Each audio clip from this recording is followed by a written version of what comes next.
So dear aspirants, ఈ రోజు group 1 కి సంబంధించి అంటే టీజీపీఎస్సీ గ్రూప్ 1 కి సంబంధించి మన ముందు ముగ్గురు ఎక్స్పర్ట్స్ ఉన్నారు. MG Rao sir, Saidulu sir, Purushottam sir ఉన్నారు.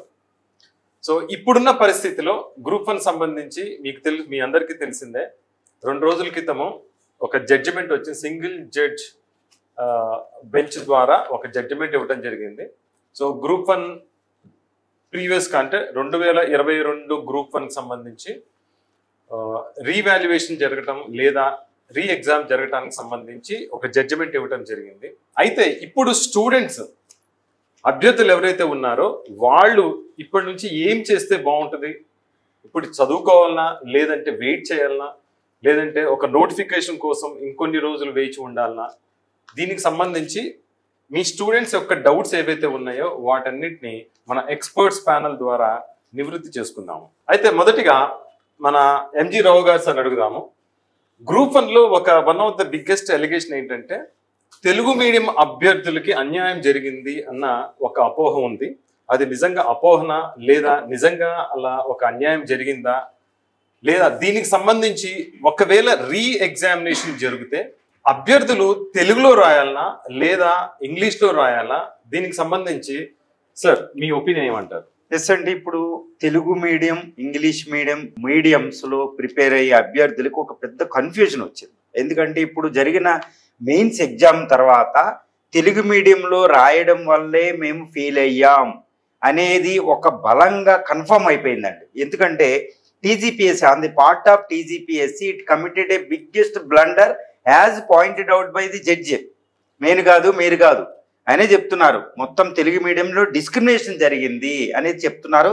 ఎందుకంటే టీజీపీఎస్సీ ఇష్యూ చేసిన ప్రెస్ నోట్లో ఫస్ట్ అంటే మనకి మార్చి 13వ తారీఖున టీజీపీఎస్సీ ఇచ్చిన ప్రెస్ నోట్లో కూడా అక్కడ ఏంటంటే తెలుగు మీడియం అభ్యర్థులు పేపర్లు ఎవాల్యుయేట్ చేయడానికి కావాల్సిన ఎక్స్పర్టైజ్ ఫ్యాకల్టీని పెట్టలే. ఇంగ్లీష్ మీడియం వాళ్ళే తెలుగు మీడియం ఉర్దూ మీడియం అన్ని చేశారు. కాబట్టి తెలుగు మీడియంలో అద్భుతంగా రాసిన వాళ్ళకి కూడా అక్కడ మార్క్స్ రాని పక్షం మనకు కనపడుతుంది. కాబట్టి ఇప్పుడు స్టూడెంట్స్ ఎలా ఉందంటే, సార్ మేము ఇంకా ఇంగ్లీష్ మీడియం వచ్చినా రాబోని ఇంగ్లీష్ మీడియమే రాస్తాం, తెలుగు మీడియాన్ని పూర్తిగా వదిలేస్తున్నాం అన్నట్టు ఒకటి మనకు కూడా కనిపిస్తున్నాయి.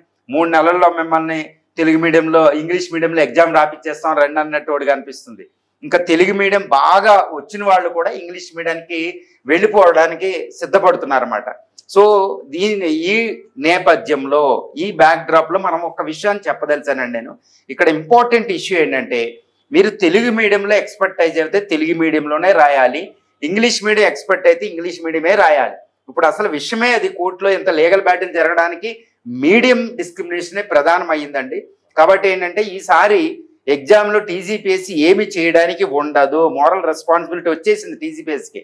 ఎందుకంటే భూతద్దాలతో చూస్తారన్నమాట, ఇంకా బైనాక్యులర్తో చూస్తారు టీజీపీఎస్సీ ఏం చేసినా.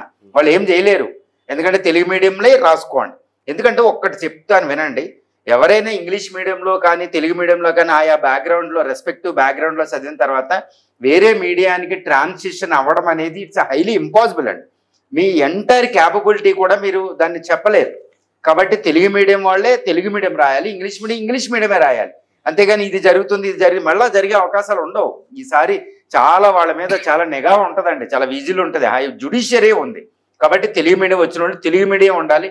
ఎట్టి పరిస్థితుల్లో కూడా ఇంగ్లీష్ మీడియం వెళ్ళకూడదు. ఎవరో నేను 3 నెలల్లో నేను ఎగ్జామ్ రాపిచ్చేస్తానండి ఇలా చాలా ఉంటాయి అన్నమాట. ఈ కన్ఫ్యూజన్ వాళ్ళు క్యాష్ చేస్తారు, తప్పండి. అది తెలుగు మీడియంలోనే ఉండాలి. కొంతమంది స్టూడెంట్స్ స్పోకెన్ ఇంగ్లీష్ క్లాసెస్కి వెళ్ళమంటారని కూడా అడుగుతున్నారు. ఎస్ అండి, అలా అది మనకేంటంటే బయట ఉండకూడదు. మీకు తెలుసు, ప్రతి స్టూడెంట్కి తెలుసు, నేను తెలుగు మీడియంలో ఎక్స్ప్రెస్ చేసినట్టు రాసినట్టు ఆ భావ వ్యక్తీకరణ చేసినట్టు ఇంగ్లీష్ మీడియంలో కుదరదు అనేది ఒక విషయం తెలుసు. అదేవిధంగా ఇంగ్లీష్ మీడియం వాళ్ళు కూడా తెలుగు మీడియంలో చేయడం అనేది చాలా ఇంపాసిబుల్. అది చాలా మళ్ళీ అట్లీస్ట్ 1 డికేడ్ పెడితే కానీ ఇంగ్లీష్ మీడియం ట్రాన్సిషన్ అవ్వదు, అది కూడా డిటర్మైన్డ్ వర్క్ చేస్తే కానీ. కాబట్టి ఏ మీడియంలో ఉంటారో అదే మీడియంలో రాయాలి, అది గుర్తుపెట్టుకోవాలి. ఇప్పుడు చూడండి, మన ఇండియన్ వెళ్ళి పాకిస్తాన్లో మనం ఏం చేయలేము, మన అడ్డా కాదు అది. అక్కడ ఉన్నవాడు ఇక్కడ చేయలేడు. మన ఇంటి దగ్గర ఫీల్ అయినట్టే పక్కవాడు ఇంట్లో మనం ఫీల్ అయ్యలేం, ప్రశాంతంగా పడుకోలేం, నిద్ర పట్టదు. అలాగే మీ ఇంగ్లీష్ మీడియం అంటే ఇంగ్లీష్ మీడియం, తెలుగు మీడియం అభ్యర్థులు ఎట్టి పరిస్థితుల్లో కూడా ఇంగ్లీష్ మీడియం వైపు చూడొద్దు. మీరు ఫెయిల్ అయినా ఫెయిల్ అయ్యే అవకాశాలు ఇక్కడే తక్కువ. అక్కడ ఇంగ్లీష్ మీడియంకి వెళ్తే almost absolutely will be failed అంతే. అక్కడ దాని జోలికి వెళ్ళకూడదు. తెలుగు మీడియం ఉండాలి. ఇవన్నీ ఎన్కాషింగ్ ఇవన్నీ పక్కన పెట్టాలి. టీజీపీఎస్సీ ఈసారి ఏమీ చేయలేదు. అయితే అలానే తెలంగాణ మూవ్మెంట్ సంబంధించి కూడా లాస్ట్ టైం జరిగిన ఇవాల్యుయేషన్ లో, మెయిన్స్ ఇవాల్యుయేషన్ లో మార్కులు చాలా తక్కువగా వచ్చినాయి, వాళ్ళకి అన్యాయం జరిగింది అన్నారు. సైదులు సార్ మీరేమంటారు? కరెక్ట్ అండి.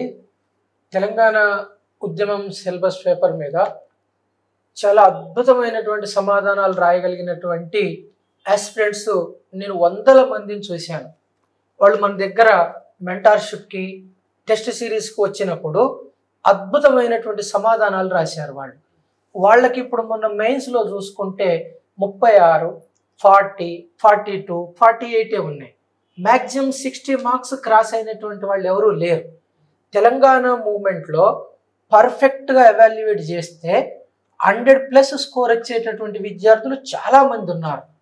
వాళ్ళకి తెలంగాణ మూవ్మెంట్లో 100+ వచ్చి ఉంటే డెఫినెట్గా వాళ్ళు 1:1లో ఉండేవాళ్ళు. కానీ నా సందేహం ఏంటి అంటే ఎగ్జామ్కి ప్రిపేర్ అయినటువంటి విద్యార్థులకే ఎవాల్యుయేషన్ చేసిన వాళ్ళకంటే ఎక్కువ నాలెడ్జ్ ఉందేమో అనిపిస్తుంది. కాబట్టి బాగా గుర్తుపెట్టుకోండి, టీజీపీఎస్సీ కూడా ఈ అంశాన్ని బాగా గుర్తుపెట్టుకోవాలి. ఇప్పుడు హిస్టరీ కానీ, ఎకానమీ కానీ, పాలిటీ కానీ అవి inter, degree, post graduation, PhD కోర్సులు ఉన్నాయి. అవి అందులో ఎక్స్పర్ట్స్ దొరుకుతారు మీకు. కానీ తెలంగాణ మూవ్మెంట్ అనేది మనకి స్కూల్లో కానీ, కాలేజీలో కానీ, పిహెచ్డీలు, పోస్ట్ గ్రాడ్యుయేషన్లో కానీ లేని కోర్సు ఇది. ఈ ఉద్యమం పట్ల ఎవరికైతే సమగ్రమైనటువంటి అనుభవం ఉంటుందో వాళ్లతోటే పేపర్ కరెక్షన్ చేపించి ఉంటే ఈ విద్యార్థులు రాసిన సమాధానాలు వాళ్ళకు అర్థమై ఉండేవి. ఇప్పుడు మొన్న జరిగినది ఏం జరిగింది అంటే మనకు వచ్చినటువంటి క్వశ్చన్ డైరెక్ట్ ఒకటే కోర్ ఏరియాలో రాలేదు. అంటే ఒక క్వశ్చన్ ఇస్తే 3-4 ఏరియాస్ కలిపి ఆన్సర్ రాయాలి. అంటే ఒకటే లేయర్డ్గా లేదు ఆన్సర్. ఇప్పుడు 3 పార్టులుగా కలిపి రాయాలి. అది విద్యార్థులకు తెలుసు, వాళ్ళు రాశారు. నా సందేహం అయితే ఎవాల్యుయేటర్కి ఆ 3-4 డైమెన్షన్స్ అర్థం కాక అందరికీ ఒక ఫార్మెట్ లాగా 4 మార్క్స్ 3 మార్క్స్ వేసుకుంటూ పోయి ఉంటారు. 15 4 60 ఇది కట్ ఆఫ్ పెట్టుకొని ఉంటారు. కాబట్టి ఈసారి తెలంగాణ మూవ్మెంట్ పేపర్ని ఎవాల్యుయేట్ చేసేటటువంటి వాళ్ళని సబ్జెక్ట్ నిపుణులు, అంటే ఇప్పుడు వీళ్ళు పోస్ట్ గ్రాడ్యుయేషన్ చేసి లేరు మూవ్మెంట్లో, ఎవరికైతే తెలంగాణ ఉద్యమం పట్ల ఆ క్షేత్రస్థాయి మూలాలు తెలిసి ఉంటాయో వాళ్లతోటి ఎవాల్యుయేషన్ చేపిస్తే తప్పకుండా మీ గ్రూప్ 1 సెలక్షన్లో తెలంగాణ మూవ్మెంట్ అనేది డిసైడింగ్ పేపర్ అవుతుంది. ఎందుకంటే ఇక్కడున్న పిల్లలందరూ కూడా 80% పిల్లలు సార్ ఉద్యమంలో పాల్గొన్న పిల్లలు వీళ్ళు. కాబట్టి వీళ్ళకి ఏ క్వశ్చన్ ఇచ్చినా అద్భుతంగా రాయగలిగిన ప్రతిభావంతులు వీళ్ళు. వీళ్ళు ప్రజెంట్ చేయగలుగుతున్నారు. కానీ నా సందేహం అయితే అక్కడ కరెక్షన్ చేసిన వాళ్ళకే వీళ్ళది అర్థం కావట్లేదేమో. ఎందుకంటే వాళ్ళు అకాడమిక్ సైడ్ నుంచి వచ్చారు, వాళ్ళు ఉద్యమ నేపథ్యం నుంచి వచ్చిన వాళ్ళు కాదు. ఆ భావం ఇప్పుడు ఇక్కడ మీరు చాట్ జీపీటీలో నుంచో ఎక్కడి నుంచో తీసుకొని ఈ కీవర్డ్స్ ఉన్నాయని చూడబాకండి. ఆ పిల్లలు ఇక్కడ సన్ ఆఫ్ సాయిల్ థియరీ ఉంటుంది, భూమిపుత్రుల సిద్ధాంతం ప్రకారం వాళ్ళు ఉద్యమంలో నుంచి పుట్టి పెరిగినటువంటి భావజాలాన్ని ఆన్సర్లో ప్రతిబింబింపజేస్తారు. దాన్ని చూడండి, అక్షరాలు కాదు, అక్షరాల వెనకాలన్న ఆర్ధ హృదయాన్ని చూడండి, దానికి మార్కులు వేయండి. తెలంగాణ ఉద్యమం one of the deciding factor అవుతుంది. ఇప్పుడు ఈ కోర్టు నేపథ్యంలో మనం కోరుకునేది కూడా ఏమిటి అంటే రీ ఎగ్జామ్ జరగాలనేటటువంటిది. ఈ పోరు ఇప్పటితో ఆగదు. ఈ ప్రాంతం అంటేనే తెలంగాణ కవులకు కానాచి పోరాటాల పురిటిగడ్డ. ఇది మన ప్రజా యుద్ధ నాకు గద్దర అన్నట్టు మీరు ఎప్పుడైనా పాట విని ఉంటారు, ఆగదు ఆగదు ఆగదు ఈ గ్రూప్ 1 పోరు ఆగదు అని మీరు పాట ఉంటుంది చూడండి. ఇక్కడ ఎవరు ఊరుకోరు. ఇప్పుడున్నటువంటి సమాజంలో గుడ్ గవర్నెన్స్ ఫేజ్ వచ్చింది. అడ్మినిస్ట్రేటర్స్ ఏమి చేసినా గతంలో మామూలుగా ఉన్నారు, కానీ ఇప్పుడు ప్రతిదీ ఆర్టీఐ ప్రకారం అప్లై చేసి నాకెందుకు అన్యాయం జరిగింది, నేనెందుకు నా హక్కును కోల్పోవాలి అని ప్రశ్నిస్తున్నారు. ఇది నాలెడ్జ్ సొసైటీ, ఇది జ్ఞానాధారిత సమాజంలో ఎవరికి అన్యాయం జరగటానికి వీల్లేదు. సమర్థవంతులైన ప్రతిభావంతులు బంగారు తెలంగాణలో భవిష్యత్ అధికారులు కావాలి. దాని కొరకు మా వంతు సహకారం తప్పకుండా ఉంటుంది. ఈ అనలాగ్ ఐఏఎస్ అకాడమీ తరఫున శ్రీకాంత్ సార్ ఆధ్వర్యంలో అద్భుతమైనటువంటి నిపుణుల సారథ్యములో ఈసారి జరగబోయేటటువంటి ఎగ్జామ్లో మీరు కోరుకున్నటువంటి ఉద్యోగం వచ్చేలాగా మేము ఒక మాస్టర్ ప్లాన్ రెడీ చేశాము. మా వైపు నుంచి మీ ప్రయత్నం విఫలం కాకూడదు. మేము ఎంతవరకు సహాయం చేయగలమో అంత డెఫినెట్గా సహాయం చేయగలుగుతాము. కేవలం డబ్బులు వస్తేనే సంతోషం కాదు. మా విద్యార్థులు రేపు ఆర్డీఓ అయ్యాడు, డిఎస్పి అయ్యాడని చెప్పుకుంటే మీరిచ్చిన ఆ ఫీజు కంటే కూడా వేల రెట్ల సంతోషం కలుగుతుంది మాకు. ఇక్కడ ఉన్నటువంటి మా ప్రతి ఫ్యాకల్టీ కూడా డబ్బులు అందరికీ అవసరమే, కానీ మేము అత్యాశకు పోము.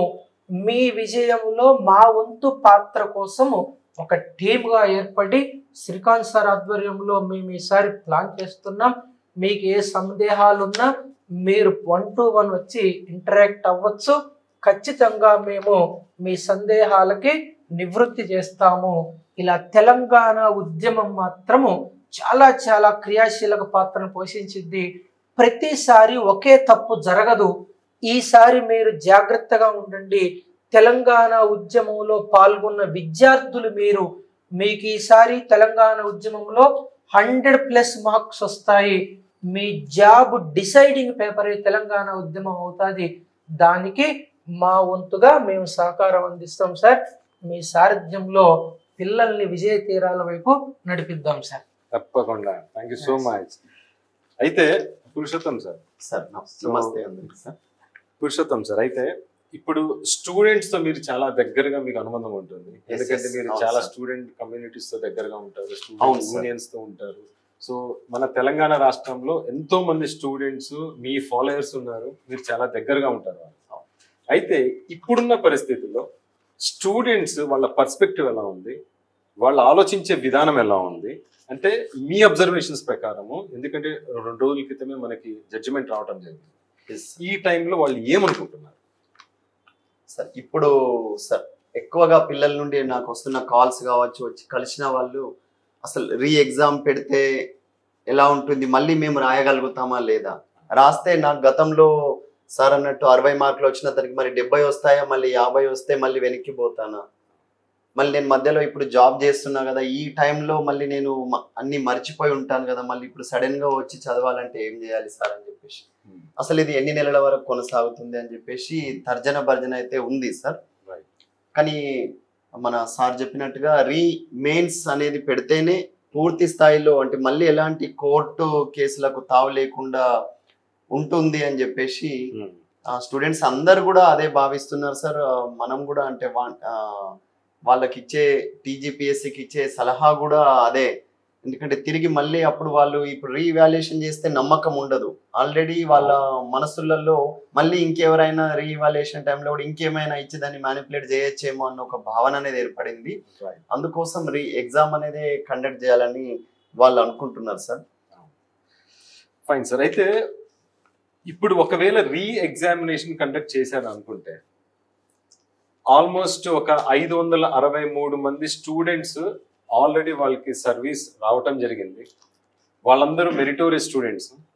అయితే ఇప్పుడు మళ్ళీ ఎగ్జామ్ జరిగితే వాళ్ళకి ఆల్రెడీ మెరిట్ ఉంది కాబట్టి ఎవరైతే ఆ 20,000 పైచులుకులో నుంచి రాని వాళ్ళు ఎవరైతే ఉన్నారో, సర్వీస్ రాని వాళ్ళు ఎవరైతే ఉన్నారో, అంటే ఈ 563 కాని వ్యక్తులు ఎవరైతే ఉన్నారో వాళ్ళు ఇప్పుడు ఏం చేయాలంటారు రావు గారు?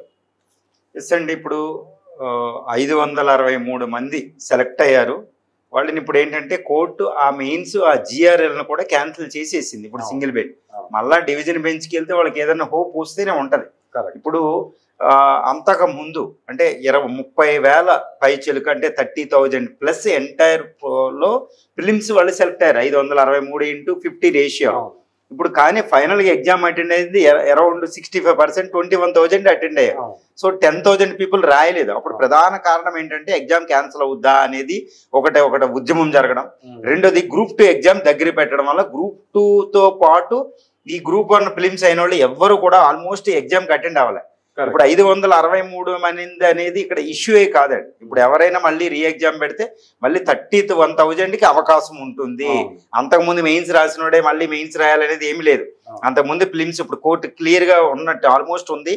ఎంతమంది అయితే ఫిలిమ్స్ పాస్ అయ్యారో వాళ్ళు క్లియర్ చేశారో వాళ్ళందరికీ ఇప్పుడు రీ ఎగ్జామ్, అంతకుముందు మెయిన్స్ అటెండ్ అవ్వకపోయినా ఈసారి అటెండ్ అవ్వచ్చు. చాలా క్లియర్ గా ఉంది. కాబట్టి అంతకుముందు ఫిలిమ్స్ అయిన 31,000 ప్లస్ ఇప్పుడు మళ్ళీ మెయిన్స్ రాయొచ్చు అనమాట. సో అంతకుముందు గ్రూప్ 2 ఎస్పెషల్లీ గ్రూప్ 2 చదువుతూ గ్రూప్ 2 జాబ్ ముందు రావాలి, తర్వాత గ్రూప్ 1 చూద్దాం, చాలా పెద్ద ఎగ్జామ్, ఇంక రైటింగ్ చేయలేదు అన్న వాళ్ళు అందరూ మళ్ళీ రైటింగ్ చేసుకుని మెంటార్షిప్లు ఏదైనా తీసుకుని, లేకపోతే ఏదైనా సబ్జెక్ట్ లోపం ఉంటే అది తీసుకుని, ఇప్పుడు గ్రూప్ 2 అడ్డం ఏం లేదు కాబట్టి వెంటనే ఇందులో ప్రిపేర్ అవుతే మీ గ్రూప్ 2కు ఉన్న సబ్జెక్ట్ ఎక్స్పర్టైజ్ అంత డెప్త్ వేరే వాళ్ళు కూడా ఉండదు. ఆల్మోస్ట్ అంత డెప్త్ ఉంటుంది. కాబట్టి నేను రాయలేను క్వశ్చన్ అనేది ఒకటి ఉంటుంది అనమాట. సో ఇవంతా బయట పడగలితే సైకలాజికల్ గా వాళ్ళని దీకునే వాళ్ళు ఉంటారు అనమాట. యాక్చువల్లీ గ్రూప్ 2కి ఎక్కువ నాలెడ్జ్, ఎందుకంటే ప్రతి నూక్ అండ్ కార్నర్కి వెళ్ళాలి, బిట్లు చదవాలి, ఆబ్జెక్టివ్ టైప్ క్వశ్చన్. కానీ వాళ్ళకి ఎందుకు ఉంటుంది, కాకపోతే క్వశ్చన్ నేను రాయలేని అని ఒకటి ఉంటుంది. కానీ వాళ్ళ క్వశ్చన్ గైడ్ చేసి చక్కగా రాపిస్తే వాళ్ళకి ఎక్కువ బాగా రాస్తారు అనమాట. సో ఇది అవుతే 31,000 ప్లస్ ఈ రోజు మెయిన్స్ అటెండ్ అవుతారు. ఇంకా 563 అనేది స్క్రాప్ అయిపోయి వాళ్ళు ఉన్నా లేకపోయినా ఏం కాదు, వాళ్ళు కూడా మళ్ళీ మెయిన్స్ రాసుకోవాల్సిందే. అదే ఇప్పుడు అందరికీ గోల్డెన్ ఆపర్చునిటీ అంటారు. ఎస్ అండి, it's big golden opportunity. Saidul గారు, ఇప్పుడు సివిల్ సర్వీసెస్ ప్రిపేర్ అయిన వాళ్ళు చాలా మంది గ్రూప్ 1 ఎగ్జామ్ కూడా ప్రిపేర్ అవుతా ఉంటారు. అయితే ఈ సివిల్ సర్వీస్ ప్రిపేర్ అయిన వాళ్ళు గ్రూప్ 1 రాసేటప్పుడు వాళ్ళు తీసుకోవాల్సిన జాగ్రత్తలు ఏంటి, వాళ్ళు అడిషనల్ గా ప్రిపేర్ అవ్వాల్సిన ఏమైనా ఉంటే అవి ఏముంటాయి? ఎస్ సార్, ఇప్పుడు సివిల్ సర్వీసెస్ పిల్లలకి దాదాపుగా Indian history, Indian economy, polity ఇవన్నీ మీకు కామన్ సిలబస్గా ఉంటుంది. కానీ స్పెషల్గా ఇక్కడికి వచ్చేసరికి తెలంగాణ మూమెంట్ 150 మార్క్స్కి ఉంటుంది, తెలంగాణ హిస్టరీ 50 మార్క్స్కి ఉంటుంది, 5 క్వశ్చన్స్ రాయాలి మీరు, తెలంగాణ ఎకానమీ 50 మార్క్స్కి ఉంటుంది, తెలంగాణ జియోగ్రఫీ 30 మార్క్స్కి ఉంటుంది. అంటే ఇంత వెయిటేజ్ ఉంది తెలంగాణ సిలబస్కి సంబంధించి. కాబట్టి మీరు ఈ టైంలో ఏం చేయాలి, Telangana movement, Telangana history and culture ఇవి రెండూ కలిపితే శాతవాహనుల నుంచి అసఫ్ జాహీల వరకు, అసఫ్ జాహీల నుంచి కిరణ్ కుమార్ రెడ్డి వరకు, రాష్ట్ర అవతరణ నుంచి రాష్ట్ర విభజన వరకు ఏం జరిగింది అనేటటువంటి ఒక సమగ్రమైనటువంటి అవగాహన ఏర్పరచుకోవాలి. అట్లాగే తెలంగాణ ఎకానమీ 50 మార్క్స్ ఉంది సార్. ఇది ఎక్కువగా డేటా ఓరియంటేషన్తో ఉంటుంది. తెలంగాణ ఎకనామిక్ సర్వే గత 3 సర్వేలు దగ్గర పెట్టుకొని ఎకనామిక్ సర్వేలో నుంచి కొన్ని క్వశ్చన్స్ మీరు ప్రిపేర్ అవ్వాలి. ఇందులో మీరు ప్రధానంగా ఇప్పుడు ధరణి తీసేసి భూభారతి లాంటివి వచ్చినాయి. మనకి తెలంగాణ ఎకానమీలో ఒక చాప్టర్ ఉంది ల్యాండ్ రిఫార్మ్స్, తెలంగాణ భూ సంస్కరణలు అనేది వెరీ వెరీ ఇంపార్టెంట్ టాపిక్. దాని కోణంలో అధ్యయనం చేయండి, మీకు ఇండియన్ ఎకానమీ మీద మంచి గ్రిప్ ఉంటుంది. ఇప్పుడు తెలంగాణ ఎకానమీని మంచి నోట్స్ తయారు చేసుకోండి. మనం ఇక్కడ మెంటార్షిప్ ప్రోగ్రామ్ కూడా స్టార్ట్ చేస్తున్నాం. ఈ మెంటార్షిప్కి ఒక చీఫ్ మెంటార్ ఉంటారు. వాళ్ళ ఆధ్వర్యంలో మీకు ఏ ఏ సబ్జెక్టుల్లో కొరత ఉందో ఆ సబ్జెక్టులనే మీరు ఇక్కడ తీసుకునే అవకాశం కూడా ఉంది. మన సార్ అలాంటి ఏర్పాటు కూడా చేశాడు. కాబట్టి మీకు ఓన్లీ తెలంగాణ ఎకానమీ కావాలనుకుంటే మన చీఫ్ మెంటార్ సార్ని కలిసి, సార్ నాకు తెలంగాణ ఎకానమీ కావాలి, నేను యూపీఎస్సీ ప్రిపేర్ అవుతున్నాను, నాకు తెలంగాణ మాడ్యూల్ కావాలంటే అలాంటిదే మనం ఇక్కడ ఏర్పాటు చేయగలుగుతాం. అట్లా తెలంగాణ సిలబస్ మీద ఎవరైతే మంచి గ్రిప్ సాధించగలుగుతారో, మీకు ఆల్రెడీ యూపీఎస్సీ సిలబస్లో ఇండియన్ ఎకానమీ, ఇండియన్ హిస్టరీ మీద గ్రిప్ ఉంటుంది కాబట్టి ఇది మీకు ఎక్స్ట్రా అడ్వాంటేజ్ అవుతుంటుంది, యాడెడ్ వాల్యూ అవుతుంటుంది. కాబట్టి ఈ టైంలో తెలంగాణ కోర్ ఆస్పెక్ట్స్ అన్నింటినీ కూడా ప్రిపేర్ అయితే చాలా బాగుంటుంది. ఎందుకంటే ఈ గ్రూప్ 1కి గ్రూప్ 2కి చదివిన పిల్లలకి ఈ తెలంగాణ అంశాల మీద బాగా పట్టుంటుంది. వీళ్ళతోటి మీరు పోటీ పడాలి అంటే దాదాపు ఇవి కూడా 250 మార్కులకు ఉన్నవి. కాబట్టి ఈ టైంలో ఈ తెలంగాణ అంశాల పైన మీరు మంచి గ్రిప్ సాధించుకుంటూ ఉంటే అద్భుతమైనటువంటి విజయాన్ని సాధించగలుగుతారు సార్. అయితే పురుషోత్తం గారు, సార్ సోషల్ ఇష్యూస్ సంబంధించి, సొసైటీకి సంబంధించిన ఇష్యూస్ లో స్టాటిక్ కంటెంటే కాకుండా డైనమిక్ కంటెంట్ అంటే కాంటెంపరీ ఇష్యూస్ ఏవైతే ఉన్నాయో అవి కూడా చాలా ఇంపార్టెంట్. ఈ కాంటెంపరీ ఇష్యూస్ మీద పట్టు సాధించాలంటే ఏం చేయాలి పిల్లలు? అవును సార్, అయితే ఏంటంటే సార్ ఎక్సలెంట్ సార్. అంటే మీరు యూపీఎస్సికి గత ఇన్ని సంవత్సరాలుగా 25 నాకు తెలిసి 25 to 30 years నుండి సేవలు అందిస్తున్నారు. అయితే మనం చూస్తే ఇట్లాంటి డైనమిక్ పార్ట్ మీద పిల్లలకు ఎక్కువగా అవగాహన కోసం ఓన్లీ కాన్సెప్ట్ బేస్డ్గా చదివి ఉంటారు, కానీ ఈ అప్డేటెడ్ నాలెడ్జ్ కోసం మాత్రం తప్పనిసరిగా ఈ రిపోర్ట్స్ అని కావచ్చు, లేటెస్ట్ ఇష్యూస్ కావచ్చు, లేదంటే మళ్ళీ క్విక్ రివిజన్ మెటీరియల్, ఇవన్నీ కూడా ఎక్కడెక్కడో ఉంటాయి సార్. వాటన్నింటినీ ఒక యాజ్ ఎ స్టూడెంట్గా వాళ్ళు రీసెర్చ్ చేసి ఏదో ఒక మెటీరియల్ మీద తీసుకొని చదువుకుందామంటే కుదరని పరిస్థితి ఉంది సార్. అంటే జనరల్గా ఇప్పుడు మన టెలిగ్రామ్ ఛానల్లో 100 వస్తున్నాయి, కానీ సార్ యాజ్ ఏ ఫ్యాకల్టీగా నేను ఏదైతే ఉందో వాళ్ళ కోసం స్పెషల్గా ఒక అన్ని రకాల రిపోర్ట్లు ఎప్పటికప్పుడు సేకరిస్తూ ఉంటాను. ఉంచిన వాటిని మనం వాళ్ళ కోసం రెడీమేడ్గా, అంటే వాళ్ళ టైం సేవ్ అవ్వడానికి మాత్రమే తీసి వాళ్ళ కోసం అప్డేట్ చేయగలుగుతాం. చేస్తూ మళ్ళీ ఇదే ఇష్యూస్ ఏంటంటే సార్, ఈ సొసైటీ అంటే ఓన్లీ స్కీమ్స్ ఇస్తారేమో అన్నట్టు కాకుండా లేటెస్ట్గా కూడా మొన్న జరిగిన GS3 యూపీఎస్సి తరహాలోనే గతంలో అడిగారు కూడా, ఇప్పుడు కూడా అడుగుతారు కూడా సార్. మళ్ళీ ఇప్పుడు ఎకనామిక్ ఇంక్లూజన్ అనేది సోషల్ ఇంక్లూజన్ తోని సాధ్యమా అని చెప్పేసి మొన్న ఎస్ఏ అడిగారు సార్. అది కూడా ఆల్మోస్ట్ సొసైటీ రిలేటెడ్ గా ఉంది. అంటే ఈ సొసైటీ చదవడం వల్ల అనేది ఎస్ఏ రైటింగ్ లో కూడా పనికొస్తుంది సార్ 50 మార్కులలో, ప్లస్ ఇక్కడ కూడా పనికొస్తుంది. మళ్ళీ ఇంకా వేరే వాటిలలో కూడా ఇవన్నిటితోని సమ్మిళితమై ఉంటుంది. కావున ఇవన్నీ పార్ట్స్ ఉంటాయి. దీనికి ఒక సిస్టమేటిక్ గా, అంటే సపరేట్ గా ఏదైతే రాయాల్సిన విధానం ఉందో అది పిల్లలకు మనము అందజేస్తాం, ఆ విధంగా ట్రైన్ చేస్తాం సార్. అంటే ఇక్కడ ఏదో బట్టి పెట్టించి నువ్వు ఈ ఆన్సర్ రాయండి అన్నట్టు కాకుండా వాళ్ళకు దీని మీద పూర్తి నాలెడ్జ్ ఇస్తూనే వాళ్ళ సమయాన్ని సేవ్ చేయడమే ఒక ఫ్యాకల్టీ యొక్క ముఖ్య ఉద్దేశం సార్. లేదంటే వాళ్ళు ఇంట్లో కూర్చొని కూడా నా మెటీరియల్ ఇస్తే చదువుకోవచ్చు అని అంటే, ఇది ఓన్లీ ఇక్కడ నుంచి ఇక్కడ వరకు రాయండి అని మనకు గతంలో చిన్నప్పుడు స్కూల్లో పెట్టి రాయించేవారు. ఇటు నుంచి ఇక్కడ నేను బ్రాకెట్ పెట్టిస్తున్నది రాసుకోండి రండి అయిపోతుంది. ఇది అలాగా సార్ అన్నట్టు ఒక 3 లేయర్డ్ క్వశ్చన్స్ ఇస్తున్నారు.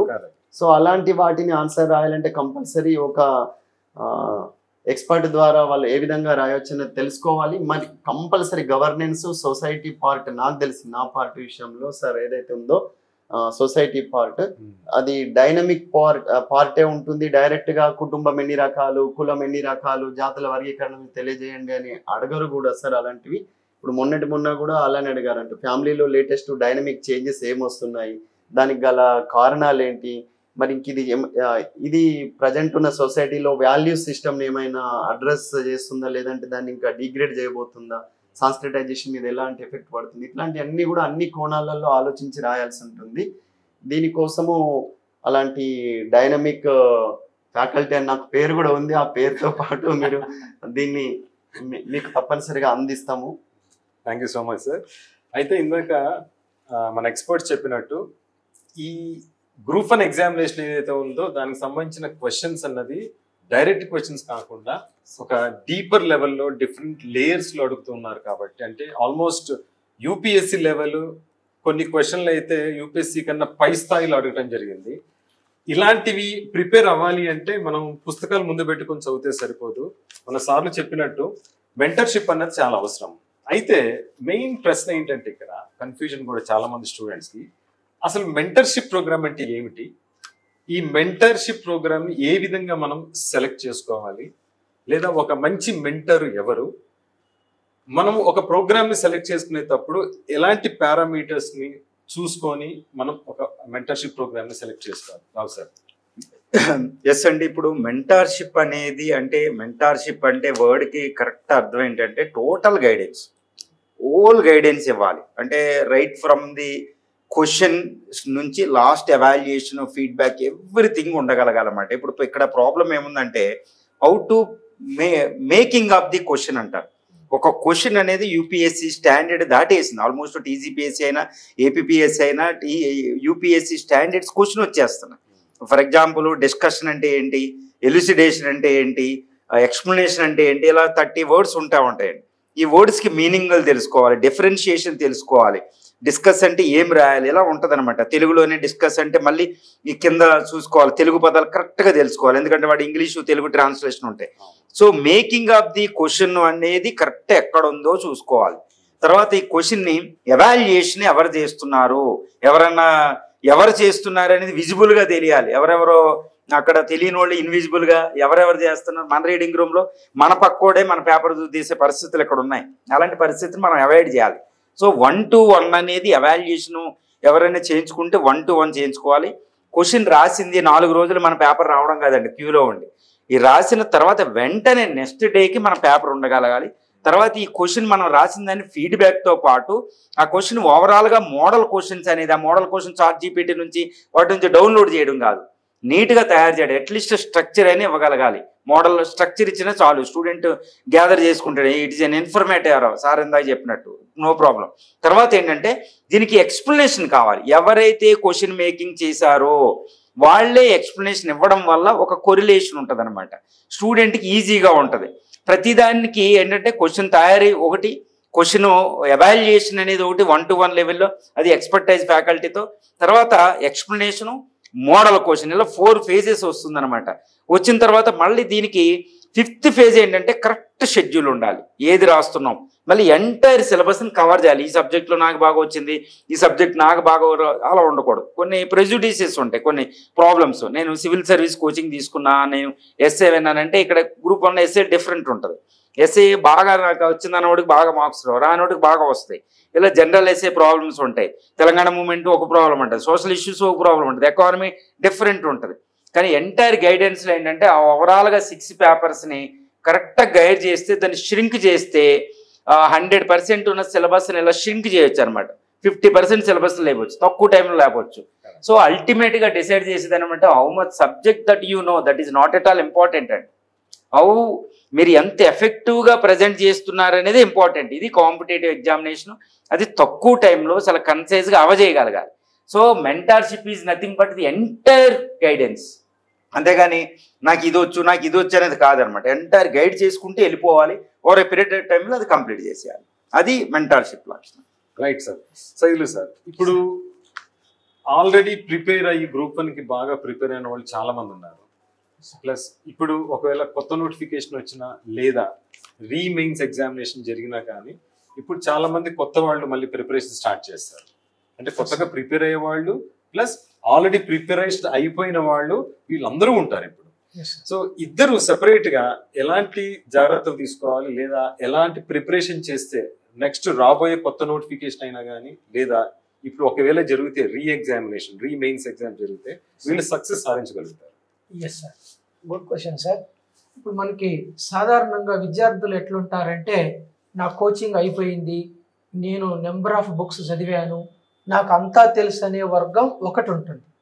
ఇంకొక వర్గం ఎలా ఉంటుందంటే, అరే పోయినసారి నేను ఇంకా కొంచెం మంచిగా చదివి ఉంటే 1:1లోకి వచ్చి ఉండొచ్చు అని కొద్దిమంది వాళ్ళు ఎక్కడైతే సబ్జెక్టులో వెనకబడి ఉంటారో దాన్ని ఐడెంటిఫై చేసి ఉంటారు. వాళ్ళు అట్లా బాగా ఇంకా బాగా చదవాలి అనుకునేటటువంటి ఏరియాస్ని ఐడెంటిఫై చేసుకొని ఆ మాడ్యూల్స్ వరకు ఫస్ట్ నేను చెప్పేది ఏమిటి అంటే, ఫాస్ట్ ట్రాక్ బ్యాచ్ వైజ్గా కానీ సబ్జెక్ట్ వైజ్గా కానీ మీరు ఎక్కడైతే బలహీనంగా ఉన్నారో ఆ ఏరియాలు కవర్ చేసుకోండి.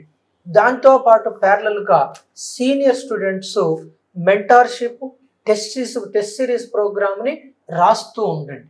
ఇక కొత్తగా వచ్చిన పిల్లలకి సాధారణంగా నేను చెప్పేటటువంటి ప్రధానమైనది ఏంటంటే, ఇప్పుడు బీటెక్ స్టూడెంట్స్ ఉంటారు. బీటెక్ స్టూడెంట్కి వాట్ ఈజ్ జెంటిల్మెన్ అగ్రిమెంట్ అని ఉంటుంది. ఇప్పుడు జెంటిల్మెన్ అగ్రిమెంట్ అంటే ఏమిటి అని ఒక 2 లైన్ల సమాధానం నుంచి 200 పేజీల బుక్ వరకు రాయొచ్చు. దాన్ని అక్కడ అడిగిన దాన్ని బట్టి డెఫినేషన్ అడిగాడా, ఎక్స్ప్లెయిన్ అన్నాడా, క్రిటికల్ అనలైజ్ అన్నాడా అనే అంశం తెలియాలి అంటే న్యూ కామర్స్ డెఫినెట్గా సబ్జెక్ట్ ఎక్స్పర్ట్స్ ఆధ్వర్యములో క్లాసులు విని ఎగ్జామ్స్ రాస్తేనే మీరు ఇప్పుడున్న సీనియర్స్తో పాటు సమానంగా కాంపిటేటివ్లో ఉండగలుగుతారు. ఎందుకంటే సమయం తక్కువగా ఉంది. ఆల్రెడీ ఇప్పుడు 20,000 మంది ఎగ్జామ్ రాసి ఉన్నారు. వాళ్లతో మీరు పోటీ పడాలి అంటే మీకు కోచింగ్ చాలా చాలా అవసరం. అంటే నేను ఇంటర్వ్యూలో చూస్తున్నాను, వాళ్ళు ఆన్లైన్లో నా క్లాసులే విన్నారు, నేను ఎవరి క్లాసు వినలేదు, సొంతంగా చదువుకున్నా అని చెప్తారు. మనం వాళ్ళని ఏం అనేది లేదు, వాళ్ళ ఆత్మసాక్షికి వాళ్ళకి తెలుసు. కాబట్టి ఇప్పుడున్న పిల్లల్ని మనం ఏమనేది లేదు. సరే నువ్వు మా పేరు చెప్పకపోయినా బాధ లేదు, కానీ నీ ఒక అటెంప్ట్ని వేస్ట్ చేసుకోకుండా ఖచ్చితంగా మీకు తెలియని సబ్జెక్టుకి సబ్జెక్ట్ నిపుణుల దగ్గర కోచింగ్, మెంటర్షిప్, టెస్ట్ సిరీస్ లాంటివి మంచి గైడెన్స్ తోటి ప్రిపేర్ కండి. మీరు డబ్బు కానీ ఇంకా వేరే అనవసరమైన ప్రెస్టేజెస్కు పోకుండా ఒక అటెంప్ట్ వృధా కాకుండా పర్ఫెక్ట్ సాలిడ్ అటెంప్ట్ ఇవ్వాలి అంటే మీరు నిపుణుల ఆధ్వర్యంలో ప్రిపేర్ అవ్వాల్సిందే. కృష్ణుడు లేని కురుక్షేత్రము, గురువు లేని ప్రిపరేషన్ లాంటిదే. మీరు ఖచ్చితంగా మీ ఇష్టం వచ్చిన గురువు దగ్గరనే మీరు నైపుణ్య శిక్షణ పొందండి. అప్పుడు మాత్రమే ఇప్పుడున్నటువంటి వాళ్ళతోటి పోటీలో నిలవగలుగుతారు. పాత పిల్లలు తప్పులు పునరుద్ధరించుకోండి, మళ్ళా మిస్టేక్ చేయొద్దు. లైఫ్లో గొప్ప అవకాశం రాబోతుంది. 563 పోస్టులు ఒక్క రాష్ట్రానికే. సివిల్ సర్వీసెస్లో ఎవ్రీ ఇయర్ నోటిఫికేషన్ వస్తుంది. 28 రాష్ట్రాలకు 1000 పోస్టులే ఉంటాయి. 28 రాష్ట్రాలకు 1000 పోస్టులు ఎక్కడ? ఒక రాష్ట్రానికి 563 పోస్టులు ఎక్కడ? ఇన్నిసార్లు వాయిదా పడుతుంది అని నిరుత్సాహపడకండి. ఆప్టిమిస్ట్ ఎట్టుంటాడు? ఆశావాది ఒక గ్లాసులో సగమైన నీళ్లున్నాయి కానీ అనుకుంటాడు. నిరాశావాది ఏమనుకుంటాడు? సగం ఖాళీగా ఉందనుకుంటాడు. కాబట్టి ఏది జరిగినా మన మంచికే అనుకోని ప్రతి అవకాశములోనూ నీ ఉత్తమ ప్రదర్శన చేయడానికే ఉండాలి. మీరు ఈసారి జరగబోయే మెయిన్స్ ఎట్లా ఉండాలి అంటే 13 సంవత్సరాల తర్వాత బృహన్నల ఉత్తర గోగ్రహణములో ఎట్లయితే 2 చేతులతో బాణాలు వేస్తాడో అట్లా రాయాలి. నీ స్పీడ్ చూసి పక్కమటోడు ఇక నాకేడ జాబ్ వస్తుందిలే అనుకోవాలి. అట్లా ప్రిపేర్ అవ్వాలి, మోటివేట్ అట్లా అవ్వాలి తప్ప మళ్ళా ఇది జరిగిద్దా, మళ్ళా ఇది క్యాన్సిల్ అవుతుందంట అని అందరూ అన్నా సరే ఒకవేళ జరిగితే. కాబట్టి మనము ఆశావాదంతో బ్రతకాలే. ఆశ మానవ జీవనానికి శ్వాస. ఆశ ఆగిపోతే శ్వాస ఆగిపోయినట్లే. ఆశని ఆపకూడదు, శ్వాసని పీల్చుతూనే ఉండాలి. రాబోయే గ్రూప్ 1 సాధ్యమైనంత వరకు ఎగ్జామే జరగాలని కోరుకుంటున్నాం. మీ బెస్ట్ అవుట్పుట్ని ఇచ్చే విధంగా మీకు ఎలాంటి సహాయ సహకారాలు కావాలన్నా మా రాష్ట్ర అత్యుత్తమమైనటువంటి నిపుణులు ఉన్నారు ఇక్కడ. మేమందరం మీకు ఎల్లవేళలా సర్వీస్ చేయడానికి తప్పకుండా కృషి చేస్తాం సార్. ఇది మనం పిల్లలకి ఇచ్చేటటువంటి సందేశం సార్. ఈ సందేశం చాలా బాగుంది సార్. అయితే ఇప్పుడు చాలా మంది కోచింగ్ తీసుకుని ఉండొచ్చు, ఇంకా చాలా మంది కోచింగ్ తీసుకోకుండా కూడా ఉండొచ్చు. అయితే చాలా మంది హైదరాబాద్ వచ్చి కోచింగ్ తీసుకోవాలంటే చాలా కష్టం. సో చాలా మంది ఇంట్లోనే జాబ్ చేస్తూ కానీ లేదా ఇంటి దగ్గర ఉండిపోయి అట్లాంటి వాళ్ళు ఈ గ్రూప్ 1 ఎగ్జామినేషన్ ప్రిపేర్ అవ్వడానికి వాళ్ళకి అవకాశాలు ఎలా ఉన్నాయి సార్? ఇది ఏంటంటే ఇప్పుడు మీరు అన్నట్లుగా సార్ జాబ్ చేస్తూ ప్రిపేర్ అవ్వడం అంటే గతంలో మొన్న రాసింది కూడా రాసే ఉండొచ్చు కూడా, ఆయనకు ర్యాంక్ వచ్చి ఉండొచ్చు కూడా. కానీ దయచేసి ఇప్పుడు మీరు టెస్టులు చేసుకోవద్దు మీ జీవితం మీద. It is not a test series, it is not a mark test.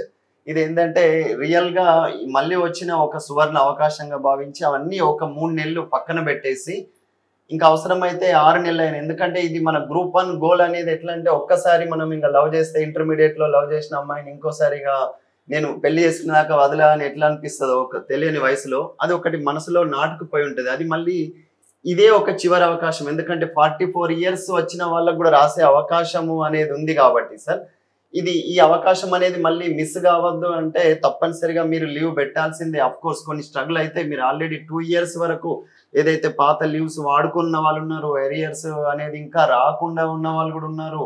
ఇప్పుడు ఉండి కూడా ఎన్నో కష్టాలు ఆల్రెడీ ఏదేదో ప్రయత్నాలు చేస్తున్న వాళ్ళు ఉన్నారు, ఒక ఏజ్ దాటిపోయిన వాళ్ళు ఉన్నారు. ఇంకా ఇది ఒక మన సార్ చెప్పినట్లు ఆశ అనేది శ్వాస లాంటిది అన్నట్టు ఇంకొక అడుగు ముందుకేయండి. ఆల్రెడీ వచ్చిన వాళ్ళు దయచేసి మీరు ఒక మనస్తాపానికి గురి కావద్దు. వచ్చిన వాళ్ళకి కంపల్సరీ ఇంకా నాకు వచ్చింది అన్న ఉత్సాహంతో రాయండి. అయ్యో మళ్ళీ పోతుందేమో అని అంటే అది తప్పు. ఎందుకంటే చిన్నపిల్లవాడు మనము సైకిల్ నడిపేటప్పుడు అరే నాన్న పడతావురా అంటే ఆటోమేటిక్గా పడిపోతాడు. ఏం కాదు వాడే దోసుకుంటూ వెళ్తా అంటే ఆటోమేటిక్గా దాన్ని తోసుకుంటూ వెళ్తాడు. అట్లానే మన మనసే ముందు మనం అయ్యో ఏమవుతుంది అనుకుంటా ఉంటే తప్పనిసరిగా మళ్ళీ పడిపోయే అవకాశం ఉంటుంది.